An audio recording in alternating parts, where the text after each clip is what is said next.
Hello everybody. Today we're going to do a short video on how to cluster Proxmox nodes together. So in our previous video, we were showing how to integrate TrueNAS with Proxmox. So as per our little topology diagram over here, we've got VH01 and now I've subsequently added VH02. The TrueNAS server is the one where the storage resides. I'm starting that one up first. Okay. Then I'll start up the VH01 and the VH02 has not been installed yet. So I've created the VM and show you that. I've got 1 gig of RAM, 1 CPU because this is just an exercise. I've created a hard drive for this particular one and I've selected or I've downloaded the Proxmox ISO file. So let me select that quickly. There we go. Going to that. And I will start this one as well. See, okay, and let's go to the console so we can see installation process. Click on install. So remember, the purpose of this video is to cluster the Proxmox nodes together so that it will allow us to do vMotioning between one physical machine. Sorry, the term is actually migration. The vMotion is something that you get with as a term used in VMware. It seems like we do not have enough memory for this particular one. Let's close this. Let's see. Oh, it'll allow us to continue anyway. Yes, that's the drive we're putting it on. And yes, the time zone is correct. The password again.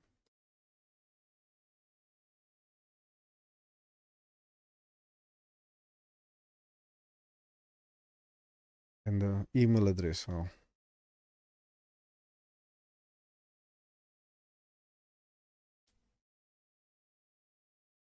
And the host name we are going to give it is VH02. It needs to be a fully qualified domain. I'll just call it .za. The IP address of this should be fine. I'm not too concerned with any of that. Again, this is just a test environment. And let's do the installation. Okay. Once this is complete, we will open our web browser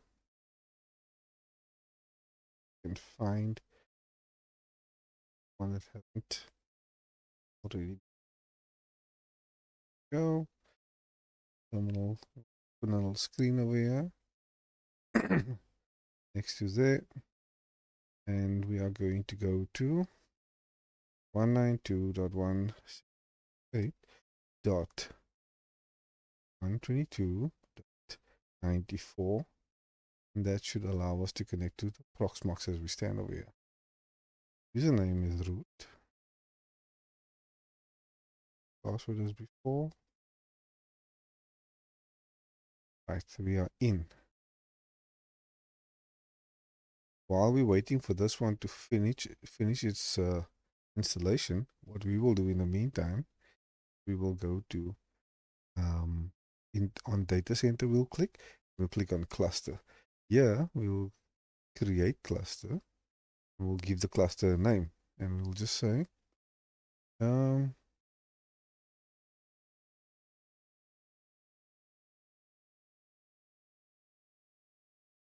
PVE cluster. So that's Proxmox virtual environment. So I've just given it that name, and that's the link. We'll go create. So that will create the cluster, and the task is okay.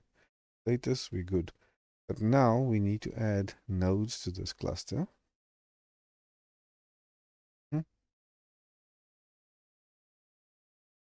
Okay. So we can, here's the join information. We will need this in order to join the cluster by the next machine. Let's go back to our VM that's busy installing, and it is ready for, it's complete. That, we'll close here, and we will have to go back to our project, shut this machine down, and then we will have to remove the ISO file. Let's take that out. Click OK. But with the console, see what the IP address is. This machine once it's booted up. Click on the start button over there. There we go, and it's 200, 122.200. So we'll open a browser, and just similar to what we have over here, copy that, log in this, but here instead of 94, it'll be 200. And because we don't have valid certificates for it, it'll give us this little error. We just click on OK. Username, password is previous one. Okay. So now we've got these two that's in two separate servers. You can see it's just the two. Each one of them are in their own little, but how do you make them join each other? So in the second, we've already created the cluster, right? And this is one of the members of the cluster. So we'll click on the join information and we'll copy that information on the first one, right? Let's go to the second one, and here we will click on cluster as well, and we'll say join cluster, and we will Control V that information, right? And the password will that should let us join. So let's see if it finds it. So requirements for the cluster to work is that these machines must be on the same subnet. And as you can tell in this little, in our topology, they are all in one network, and as you could see, they were able to they were in the same subnet, the 192.168.122. Go back here. Let's see if this request has gone through. Is the response on this side? I can see it's present over here. And here we go. We can already see that it's a member of this cluster. So doesn't seem to have done anything more. It is running. Request addition of this node. Okay, I think we're in a good space here, but I'm not sure if it's complete yet. Oh, it's still busy with the joining process, as you can tell over here. However, the other ones seem to have accepted it already. And it says it's in an OK state. So I refresh this page, which I don't particularly want to do. Let's just see.